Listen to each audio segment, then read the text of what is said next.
You weren't here for the Filmmakers Guild. And if that's the case, then we use this really cool technology. So just scan that on your phone. And what that'll do is bring up an ability for you to ask questions.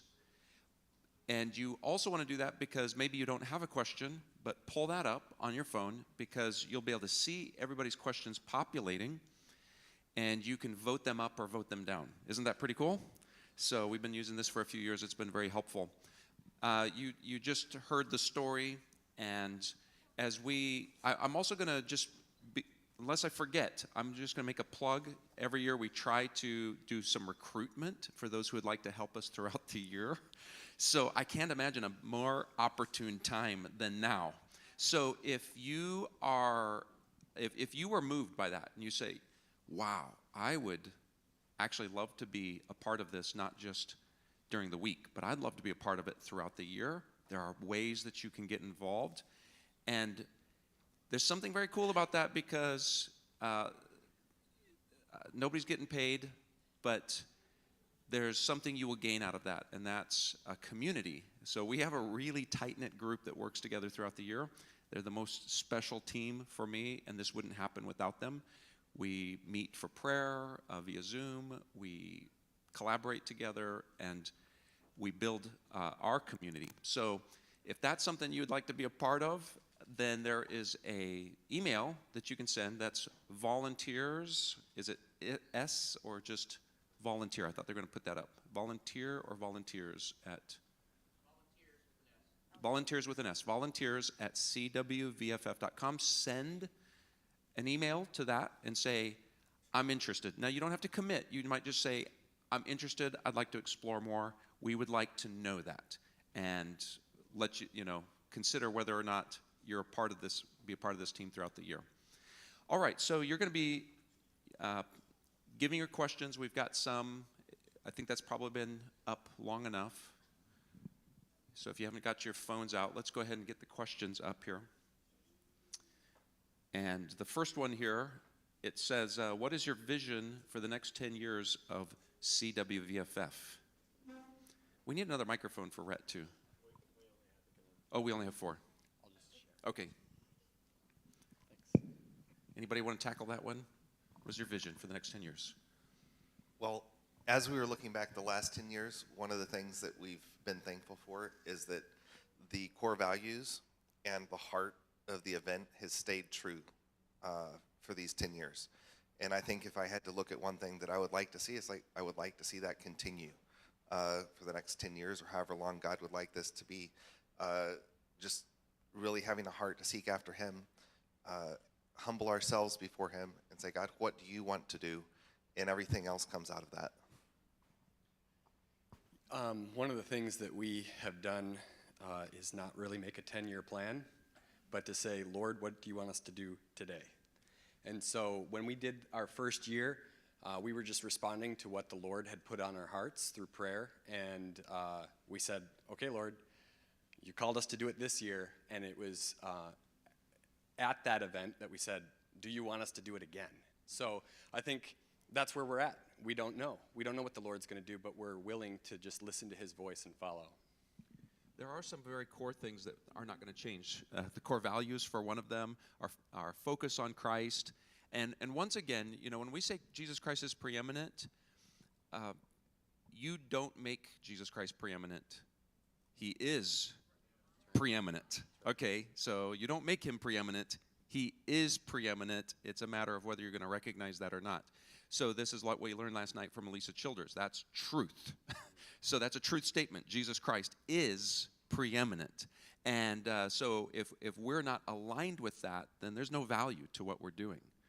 So that, one of our core values is an authentic world is not Christless or godless, and an authentic film festival is not godless or Christless. And so that will never change. But the other thing that is on our heart, which you saw in that video, is we are, I am not an expert in this field. God had put on my heart. I'm a pastor. And so I just want to gather the right people together. God has given me a heart for you. But I can't serve you the way our speakers serve. I've done some things, and so let me just share a little story about even before we began that really speaks to what's happening here. When I made a documentary all of 2011 called Captivated, I was working with John Clay Burnett. I don't know, is John Clay here? Give me a shout. Okay, John Clay, thank you. We've become great friends over the years, and JC was my cinematographer as well as my editor, and we spent a good part of that year together. And then I never imagined it. In 2013, I was in a time of prayer, and God had given me specifically a burden to begin to take our ministry of Media Talk 101 and add something that we had not done. We were focused on the consumer, the media consumer, and teaching discernment. We hadn't had a focus on those producing content, and that's what God began to burden on my heart. We need to begin to intentionally focus on those who are also producing content. And I remember coming into the office and sharing with Rhett, and what was your response? I mean, I had no idea what that looked like, but I was like, okay, let's pray about it. Yeah, and so we began to pray. We just said, Lord, we don't know what this looks like, but we will pray. And but also around that same time, even a little bit before that, God was opening up some opportunities through the documentary to begin to speak into the lives of producers. And one of those events was the Lamplighter Guild with Mark Hamby in New York. And Mark had originally reached out to me and said, hey, Philip, I've seen your documentary. I love it. I'd like to play it at our Lamplighter Guild. And would you come and screen the film? And I said, I'd like to, but that's just kind of boring. You know, you got young people there. You're training them for audio drama. Why don't you do something with video? And we could do some classes on documentary filmmaking, and I'll invite John Clay Burnett. And he's like, no, we're not into video. You know, just come and do the documentary. And I'm like, you're missing an opportunity here. So I made a really hard sell, and then he bought into it. And then I realized, we've actually never done this. You know, John Clay had done some teaching. I'm like, I kind of put us out on the line there. So I said, okay, we got this gig, JC, but how about you show up at my place? We were living in Illinois at the time. Said, why don't you show up a couple days early, and I'll reach out to our church and see if they can get some kids together to just be like warm bodies in seats, and we'll practice on them. and so we like that'd be great. So we did that. So we had a group of maybe 12 or 15 young people gathering in a basement for a day of workshops that just JC and I tag teamed on. Now, none of these weren't filmmakers. They were just a bunch of homeschool kids that got a day off of school. And so they were excited to like, okay, we'll learn something about filmmaking. But let me tell you, in that little group were two significant people. One is a young lady named Gwendolyn Martindale. Anybody know Gwendolyn? She's not here. She's probably prepping for Chosen Season 4. And then the other one was Ivy Schexnayder. Anybody know Ivy Schexnayder? Ivy Schexnayder was in that room, in that little... and so both of them have gone on to become amazing filmmakers. And then also about that time, I got a call from a man named John Petrie. Anybody know John Petrie? Okay, we got a few. He's sitting on the front. So John calls me, and he says, Philip, you don't know me, but I was reading the newspaper. I saw the newspaper article on Captivated. Our little local paper did something, you know, local guy makes a documentary. And he says, I have a son who's like 15 years old and really wants, and he's involved in filmmaking. So if you're ever doing anything, could you like include him? I'd be glad to. I said, we're getting ready to do a short film project. And so we invited his son, Jonik, onto our little set for a couple weeks as we made this short film. All of that to say, this is in the middle of nowhere in Illinois. These are young people that have some aspirations or even none at all, and they were stirred up. All three of those have gone on to become excellent filmmakers and are continuing to pursue the Lord. And I remember, I'll just be Jonik's case, you know, Jonik, typical 15-year-old, ready to go out and show the world how Christians really ought to make movies. And I love Jonik to death, but he came to our first film festival, and it rocked his world. He heard Rich Cristiano speak, and it changed his life. And so we've seen God at work through pouring into young people. Now, you're might be sitting here going like, well, I'm not young. Well, we pour into anybody, So there's not age discrimination here. But that is something unique about what we're doing here. Anybody that's gone to NRB, ICVM, some of the other events, and some of the veterans that come and visit, the first thing they say, like, whoa, there's a lot of young people here. And like, yes, it's exciting, isn't it? Love to have the young people. So anyway, as we think about this, like what are the things we want to do in the next 10 years? Continue to do what we see God using, and just ask him to help flourish, help this to flourish for his glory. Okay, so the next question, what's your favorite God story from the first 5 years? Anybody have a story? I had a moment when you were sharing the devotional. I just remembered that God nudge that happened when I was before this festival started, when I was at a different film festival. I had that moment where there were 3 things just all of a sudden, like the Lord was like, you're going to do these things. And I was like 22, 23 at the time. And one was, I'm going to make a movie with my family. I've been directing dramas with children up until that point. And so one of the dramas I've been doing was like, that could turn into a movie. I think I could pull family and friends together to do that. And we'll enter it in the festival next year. That'll be fun. And then immediately following it was, and teach a class for young people in your town, and hold a film festival. I'm like, okay. So I film it that spring, and then it's like a few months later, I called up John Clay, who my dad had met somewhere. He was like, this guy does video work. So I just called him out of the blue and was like, hey, I'm putting on this film festival. Do you want to be a judge in it, and do you want to help teach? And so both of us had never done that kind of stuff before. We just came there and got a group of young people. It was like 20 and under. That was my goal with it, and just self-funded the prizes and started teaching kids in our homeschool community film festival for a couple of years before you were like, there is just a need for this, and called Joseph and I up. But I am so grateful, right, that the Lord uses us, that he pulls on our hearts like that he gives us those ideas, and the fruit that's come out of that. So And just by the way, encourage you, if the Lord is speaking to you right now and he is putting that thing on your heart, that he can multiply it. I didn't know what I was doing, and it was just a walk in faith. And by the way, I'm a terrible moderator. We didn't even introduce everybody, but I'm Philip. This is Rhett. That's Stacy, and that's Rebecca, and that's David Cook. And if you need to know more about them, they can tell you about that. So, okay, any other God stories? We have a lot. We have quite a few. So it's a matter of which ones we tell. So I was just thinking of when we were talking over breakfast earlier, that very thing. There's just been so many. Every single year, I don't want to get jaded hearing these stories. If you have been moved, come tell us. It's ministry fuel. It keeps us going.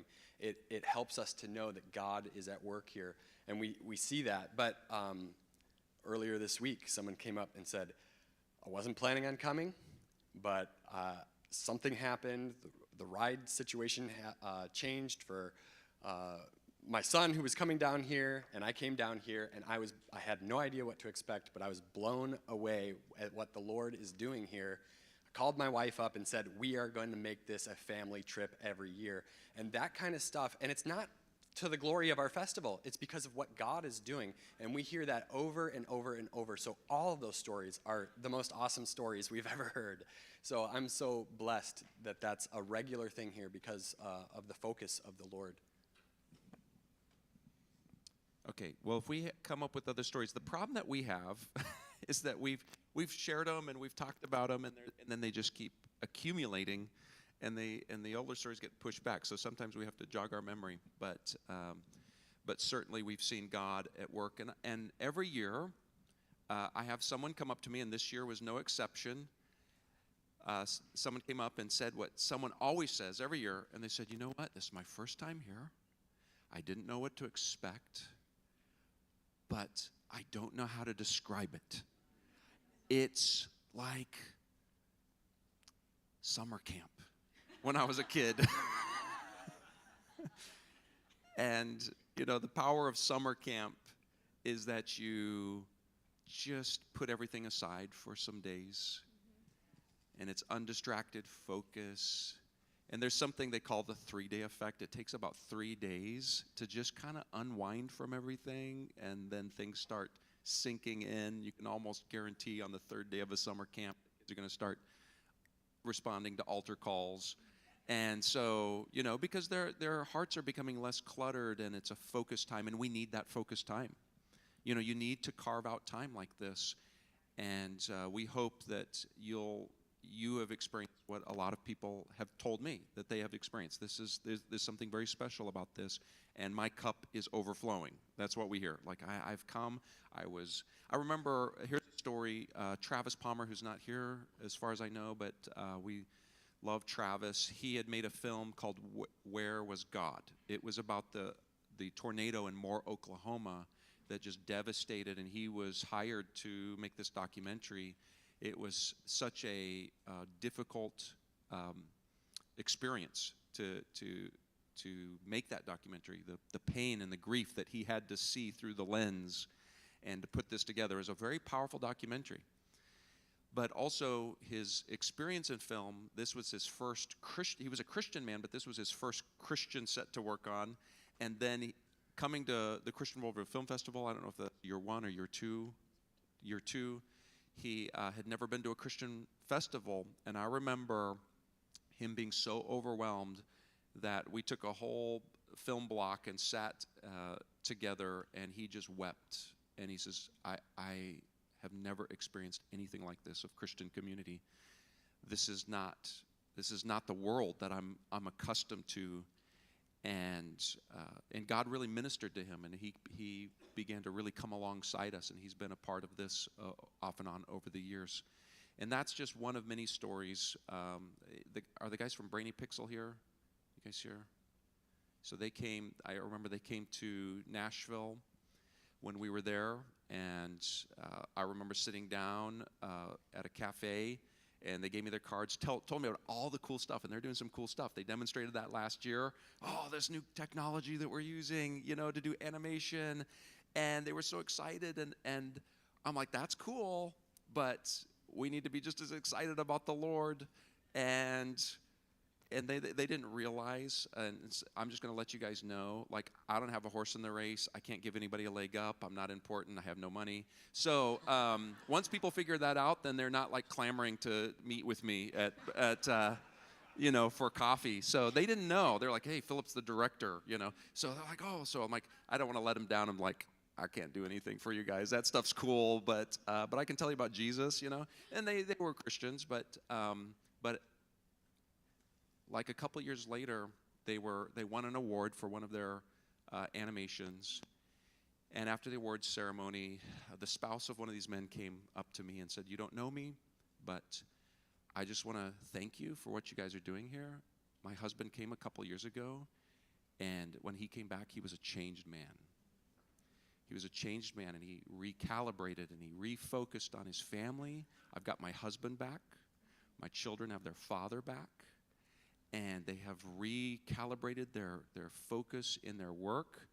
And if you go to Brainy Pixel's website and you look it up, they have a little tab on core values. And if you pull up those core values, guess what you're going to see? Jesus Christ is preeminent. Humility is not an option. And then they have all of our 10, and they said, we've got these from the Christian Worldview Film Festival, and we're adopting them for our business core values. And so we're so excited to just see God do those type of things. Okay, so what are the elements you would like to include in the next festival, or things you would like to change? So change is a part of what we're trying to make normal, at least behind the scenes. I don't know if you guys realize it, but I was helping run the festival last year a lot more than this year. This year, Dan Cleghorn's been doing a great job, and the whole team that we have.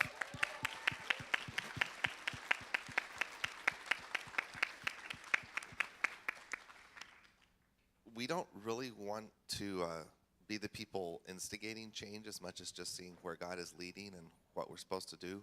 We do get feedback every year. There's a survey that we put out every year, and I'd encourage all of you to participate in that if you want to. We pray a lot. Prayer is really at the center of everything we do. So as we evaluate changes, I don't know if there's any one specific change that comes to mind, but I just wanted to share a little bit the process of how it works. We look at feedback, we talk, we debrief after each year, and we look at what's working, what's not working.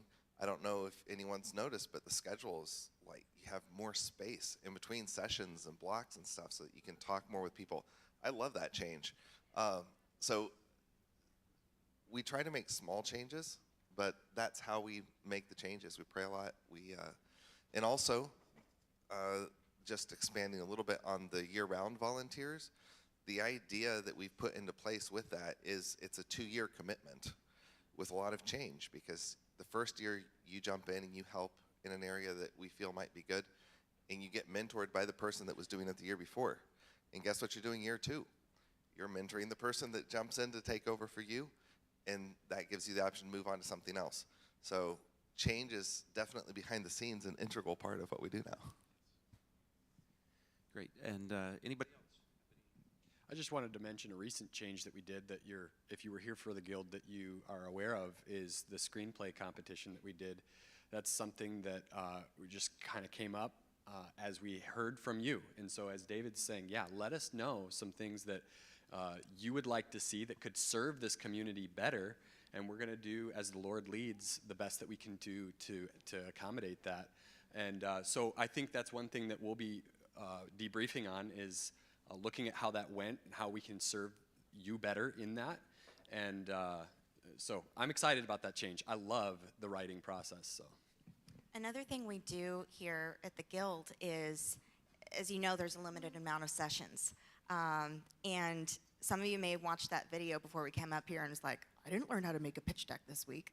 And that's because we don't have the same workshops every year, because we have people that come back every year, and we want to present new material and keep it fresh and keep it where people can keep learning. And so we do almost a rotation, like there's not enough sessions to teach about every specialized area.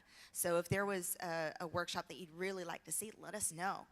We may have had it in the past too. Definitely check out the Guild membership, where you can have those audio recordings and say, it was like, what have they taught in the past? But some of those, like hands-on, ones, we definitely like incorporating those elements and try to as much as we can every year. And so what I want to see next year is what you guys made. Okay, what you've learned here, put into practice, and submit those films. And as you grow as filmmakers, we've seen people from the first years and then graduating to bigger, better things as they grow and work on other people's projects and learn what they do and what they want to glean from that on the pros and cons, and then keep growing for their own stories. So that's one thing. Rebecca, that's such a great point, because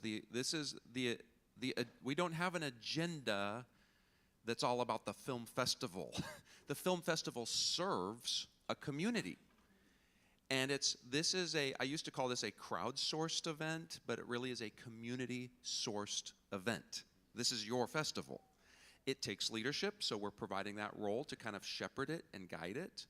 But I'm not sitting here thinking, how great things we want to make with this film festival. No, it's like, how do we best serve you?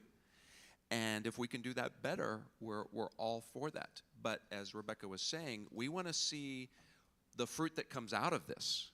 So there is fruit that happens just by gathering, but also this is with the purpose of, we want to see your projects, or maybe even it's not just you've got a project, but you take the next step.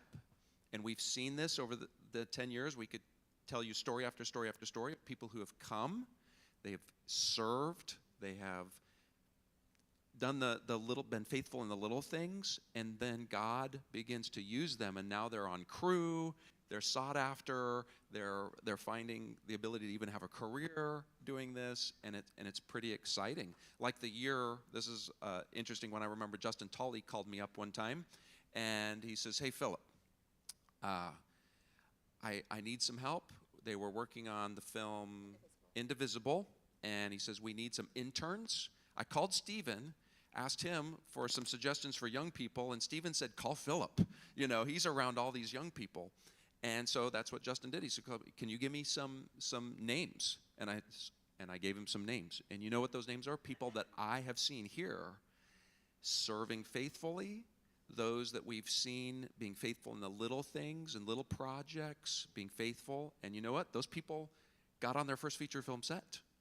And that became a stepping stone for them to do other things. So that's important. You know, we want to see that happen here, for you to make relationships, for you to have the networking, and for you to do that with Jesus Christ preeminent in your lives. And that's our goal. So we don't have this great agenda. We do have ideas. For example, the screenwriters, we did an event in 2019 in the fall called the Story Summit up in Colorado. This was an experiment to do a smaller guild type event centered around a specific track, which was writing. And it was powerful. And we had intended to do it again, then something called COVID-19 happened, you know, and it just totally threw that into a loop. But anyway, so what are some of the biggest needs for the festival moving forward?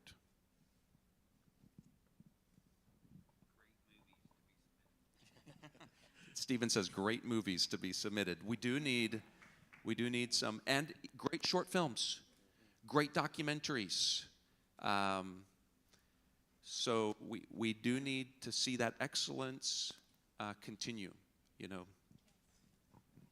Year-round volunteers who are willing to jump in and serve with their giftings, practically, spiritually, and just with that 2-year goal of making it sustainable where no one person burns out, even for during the event, you know, people willing to step up and be team leads and just serve in those capacities. I came first as a speaker in, you know, various years, but I came on the volunteer staff team late 2016, and it's like I don't want to stop. Like, even though I've shifted roles a couple of times, it's such a joy to serve together, and the relationships I've gained, not just from like the week, but throughout the year, and the friendships and just that bonding has been so rich in my life. And so anyway, I recommend it. Yeah, some people get filled by just showing up, and that's good. Some of you just need to show up and soak it in. But the people that are working with us are just the type that, like, I get filled by serving. And so I can't just sit around at a conference. I just want to go do something and help. And so if that's you need to reach out to us. I feel weird just attending a wedding anymore and just being a guest. I don't know. Like I feel like some of the biggest needs for the festival, since it's serving them, is to identify what the needs of the filmmakers are and then suggest ways to meet those. As I know that some of the things that we do here were suggestions of the attendees, like it was Spencer Weaver who really pushed for these panel discussions. He called them undergrounds the first year. He's like, let's give this a shot. Let's get people together to discuss a particular topic. And I think first it just got put in up against watching movies the whole time. And I'm like, who would go listen to a few people spout off instead of watch the films? But it started and it was popular and it grew. So he saw a need, and then he thought of a creative way to meet that scope of the festival, or like doing the script writing, because writing is such an important part. And there's a huge need there for getting feedback, for getting training on our scripts. So there's a huge need to know how to fund films or how to distribute films. So if people have a creative idea on how to make that work in the scope of this festival, as far as besides just a speaker, but other creative ways, make those suggestions. There's some things that we did that we dropped, like I know the first year or two, we had popcorn while we were watching the movies, and that is a mess.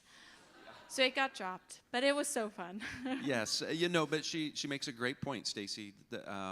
What with Spencer making that pitch, and I remember having that conversation. I'm like, we're open to new things, but right now we are completely overwhelmed. So I asked him for a one sheet. I said, you got to spell this out. You got to understand what you want to do. So it was like a treatment. You've got to give me a treatment. You've got to prove to me not only that you have a good idea, but how is it going to be accomplished?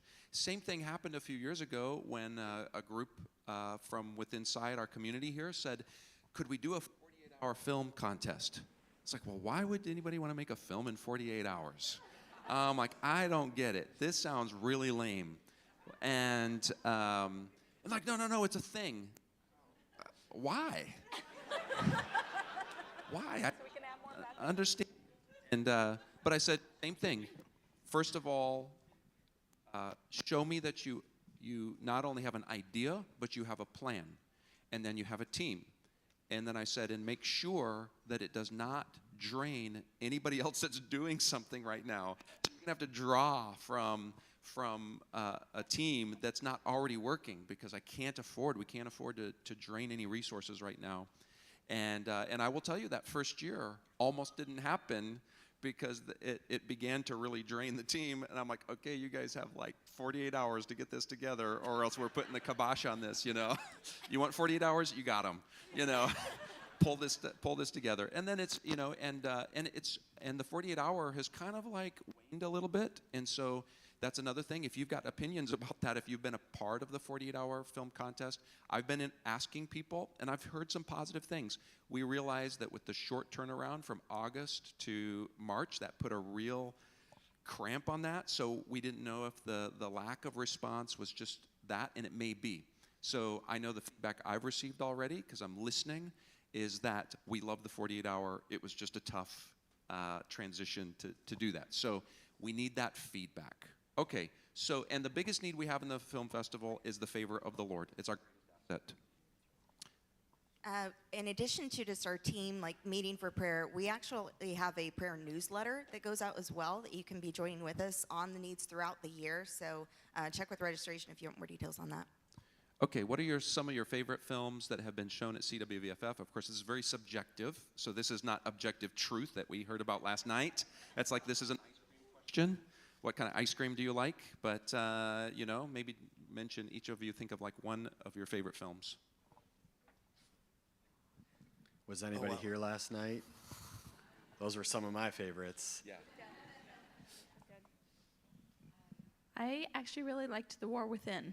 That was the first year of the festival. And Yeah, if you've not seen The War Within, it was like the very last film we had to judge almost. I don't know how that happened. And so we were really burned out after a month of watching movies. And 17 days of watching that kind of stuff.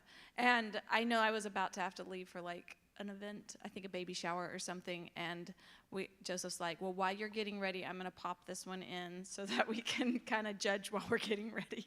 And I didn't move. I couldn't get ready. It was so fascinating and such a refreshment after what we had been watching. Ones that come to mind for me are Polycarp, Champion, Wanted, which you all saw last night. And also, I thought it was a really fun just discovering the Heath brothers with their music videos. They're just so much fun.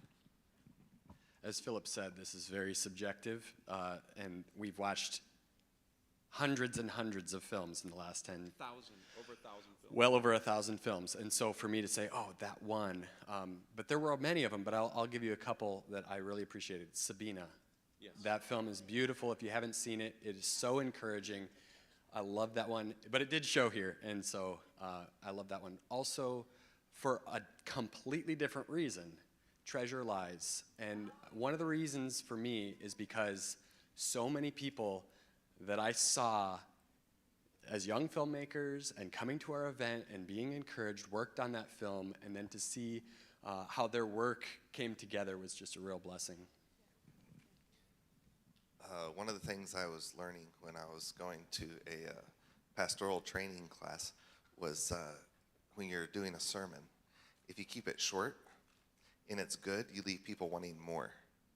And if it's bad, people are more forgiving. And it applies in film as well. But Young filmmakers, listen. sometimes just some of my favorite films, and we've seen some of them recently as well, but just like the Robo Dad, or there was one that was like Super Dad, just those short little pieces that just leave you with a thought and are enjoyable. And I choose those because there's a lot of different ones for a lot of different reasons, but those just come to mind. Yeah, we had father-daughter dance last night, and of course the Hills that are from Oregon. They were entering that for the Fatherhood Commission, and was that, which of the Hills did that? Do we remember? Ethan? I just remember talking to them afterwards, so that's 3D animation.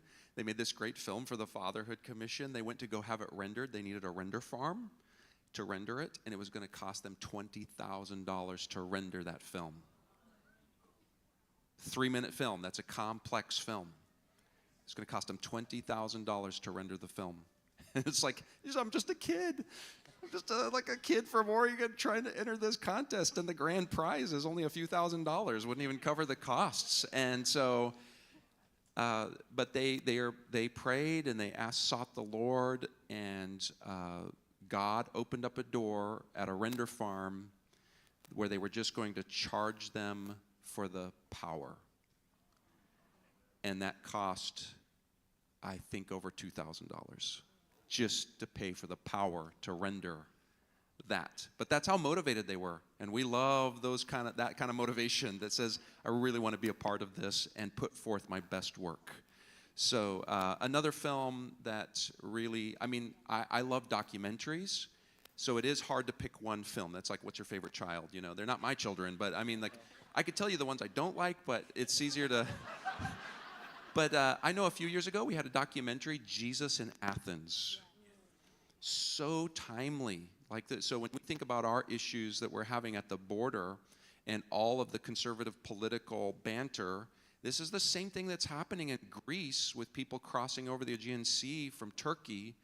And so there's a political aspect to that, but there's also a spiritual aspect. So the church says, well, what can we do to reach out to these people? That's not saying we don't believe there should be some, government response, but we're not the government. We're the church.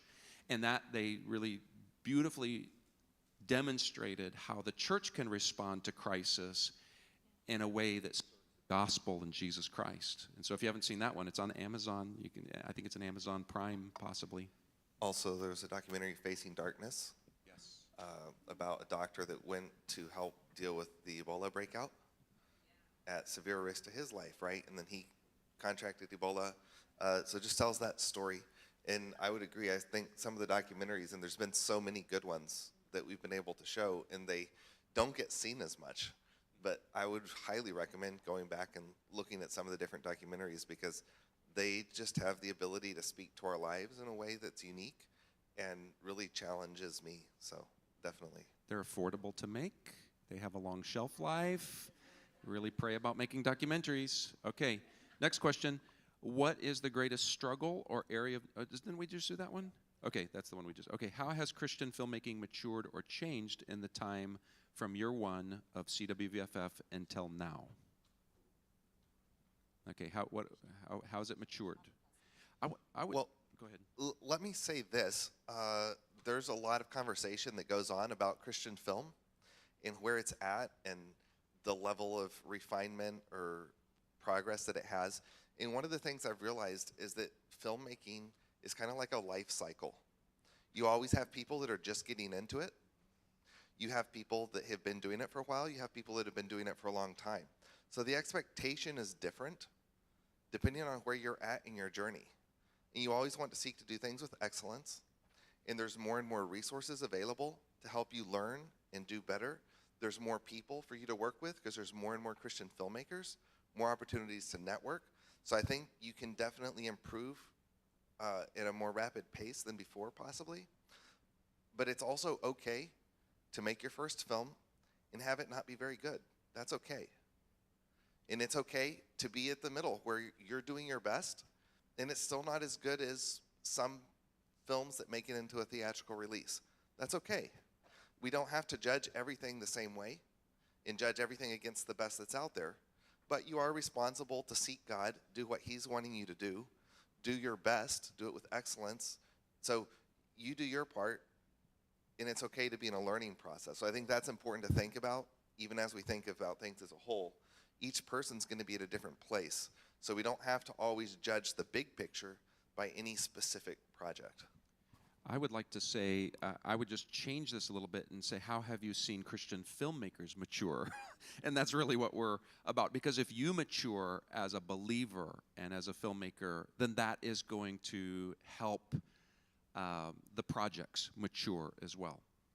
I've also seen so many more opportunities to get acting instruction from Christians from when I started looking 19 years ago for what is out there. And what I found at that time is there's a couple Christian colleges who are teaching secular curriculums about acting, and there's the Sterners with their studio, there's Beth Becca with hers, there's, you know, Erin Bethay and her husband, and there's so many different opportunities in different places, and then with the accessibility of online instruction and coaching as well, I've seen that landscape really change and have more opportunities for mentorship for actors. I learned photography on film, and and then digital comes out shortly thereafter, and then everybody's carrying a phone that has a camera on it. But even though now everybody's a photographer, and the studios became far fewer where you would go and take a family picture just because people had access to really great technology in a short amount of time, but the rules of what it took to take a really good picture didn't change. The rule of thirds still applied, and lighting still applied, and all of those things. So even though there's been the multiplication of amazing technology, the elements of telling a story that moves people also hasn't changed. So it's like film has become a medium even greater now than photography. Even though we still have like writing and photography and stuff, film has just become so prevalent so that churches, even small churches, are using it for their announcements. And so the jobs have multiplied, and the access to amazing technology at a really good price has multiplied. But the difficulty of sharing it in a way that moves people and using it to serve the Lord and the need to pray, that hasn't changed. That's always been there. So. Yes, and then this next question is really important. What do you see as the difference? What do you see as the difference the change in venue has brought to the event? So, Rhett. Well, I mean, practical things aside, being in this place has been a tremendous blessing to our team to know that there's not only a volunteer base here in Sherwood, and they know what they're doing, and it's very evident by the way that they serve, but they want to serve, and to have a church family that has just embraced us. That is way more important than whether or not we have enough screening rooms or whatever. We have the family of God coming together and saying, we see a need, we see what you're doing, and we want to be a part of that. So it's a blessing. Originally, I loved being at the factory. Anybody ever attend at the factory? So cool, so bougie, And, even my kids were like, can't we go back to the factory, But here's the thing, it's like, well, why is it in a church? Because this is the church. It's not the building. It's you. You are the church. But it's very significant that, but also a church has all of like a big church like this, they have all the support that you need. I mean, they got cameras that are connected to the internet already, so you can live stream. They got lights, they've got sound. That was all the stuff that we had to pay for, bring in, hire people. So for example, when we started out in a church at Castle Hills First Baptist Church in San Antonio, and I remember we were new, and I'm like looking for a venue. I had someone put me in contact with them. It was a large church that was kind of in decline. All the bigger churches had moved further out of the city, and they were the happening churches. So now this massive building, and they're struggling, so they're trying to host venues or host events. And I remember when I sat down and they gave me the daily price of renting the facility, and it was like $3,000 a day. And we had nothing. And I'm going like, oh my goodness, $3,000. Well, in hindsight, I should have been dancing a jig. I should have said, I should have like, woo-hoo, only $3,000 a day, because when when that church was no longer available to us in year 3, we tried and tried and tried. We found the budget. So how many were at Norris Conference Center? That was the budget conference center in San Antonio. The budget conference center was $10,000 a day. And so that was the year that sunk us, because we weren't charging you enough. We never have. What you pay, We mean to do that. The ticket that you pay does not cover the costs of this event. The costs of this event are covered by sponsors, are covered by people who believe in this. And why do we keep the cost low? Because look at you. You're like a bunch of starving artists, We recognized in the first couple of years, you're like crossing the country, hitchhiking, couch surfing, like overwhelming Airbnbs, like sneaking into the hotels, cramming so many people per, and you know, everybody eating crackers. not with, joking. I'm not. People sleeping in tents. Sleeping in tents, sleeping in their cars. And so we recognize that, yes, we do have people that can afford more, but we have quite a few of you that this is, we know it's not just the cost of entrance, it's the food for the week, it's lodging for the week. We get it. So we have been committed to saying we're going to keep this, and the price hasn't raised, even as inflation has gone up. Everything keeps costing more. Your ticket prices haven't changed in the last few years. And because we are here to serve you, but that costs us, and God always makes up the difference. But so in order to make this work, we need to be in a church. We want to be in a church. But then when you think about that, there are big churches all over the country. So you could really do this anywhere, but you can't. You know why? Because there's not many big churches that aren't doing a lot of things. See, when big churches, I appreciate what big churches do, because they use their facilities for the kingdom of God. And to find a church that will give up a week and just give you carte blanche for the week, that's rare.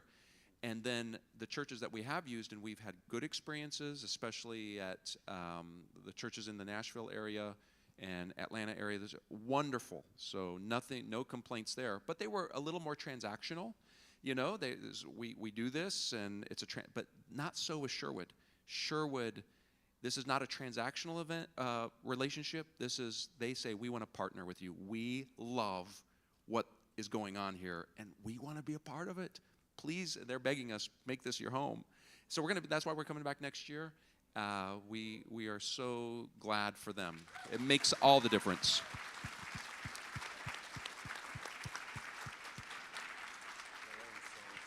Okay. Here it is. Also, We're almost out of time. So if I could just add to that, though, there's an element being in a church where people are praying and worshiping God every week that you don't get when you're in a different venue. yes. And that's very important as well. And we feel that there's a difference. And that's another reason we really want to keep it in a church, because you go into that sanctuary, and every week there's people praying there. Every week there's people worshiping there. Every week the word is being taught there. So that area, that space, is a special place. It's not the same as going to a convention center. It's just not. And since what we're wanting to see is God move here, we're wanting to see God touch each one of us here this week, that's why it's also very special to us to be able to hold it in a church.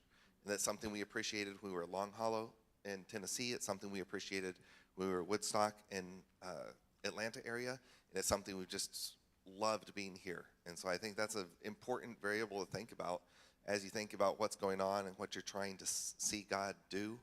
Just placing yourself in a place where you're where God's already moving. Okay, just real quick here. I'm going to blitz through a couple of these. What do you miss most about the first event? Nick Jesh's coffee. Ever thought you'd get to the 10th annual festival? No. And are we ready for the 100th? Lord willing. I won't be there for it, but if the Lord tarries, I pray that it'll, as long as the core values stay. And so how many souls have been saved? What we want is that souls will be saved through your projects, that the gospel will go out through your projects. We do want people to be impacted here, but the purpose of this is that your projects will impact the world. All right, so thank you again for joining us this morning for this. We have some closing announcements, and then we'll transition for film screenings starting at 10. Absolutely. So you heard him hint that we're back here next year. That is true. We have dates, March 11 through 15. And we want to let you know, if you get your ticket for next year using the QR code there, or at registration, if you aren't able to get it here, go to the QR code, not the website, because the website still has tickets up for this year for people that haven't come yet in the week. But if you go to the QR code, get tickets for next year, you will get a free 6-month online guild membership, and you'll have access to the sessions from this year. Who didn't get to a session that they wanted to because 2 were conflicting? Okay, yeah, so this is how you do that. Plus, there's all the content from all the previous years that we have recorded. So that's amazing. I highly encourage you to check that out and take advantage of it during those 6 months. And we do want to see you back here next year. How fun would that be, reunion? Also, if you have a name tag, please wear it while you're here at the event. Wear it if you want to get discounts at restaurants around the whole bit. If you don't have your name tag yet, you can go to registration and check in there, and they will give you your wonderful name tag. On your name tag, on the back, you may notice there's a schedule. So if you're wondering, oh, when does this film screening session end? When does the next one start? Like for this morning, those will all start at 10 a.m. and you can see what is showing in those different film screenings in your program book, or go to the app. There's a QR code on the back of your name tag that you can scan and download the app to your phone. It's a web-based app, and you can save it to your home screen. And that's also where you get to vote for the audience choice. And we want to hear from you. What's your favorite film that you'll see here at the festival, and hear from you guys? So you get to be a judge as well, okay? You can only vote for one film, and it can't be one that you saw last night. Sorry. So it's from this year's competition. So check that out. Don't miss Brett Varvel tonight. He's speaking at 7 p.m. in the Worship Center, and that's going to be amazing. Really excited about that. And just one couple last things. Today's social media giveaway is really simple. Reshare a CWVFF post with the hashtag CWVFF23. And lastly, before you head out, just leave your trash on the tables. Our volunteers, staff will help take care of those, and that will actually really help for efficiency. We do need to flip this room to theater-style seating, so we do ask that you exit as quickly as possible with your possessions into the hallways and common areas and get to the other rooms of your choice. Thank you so much.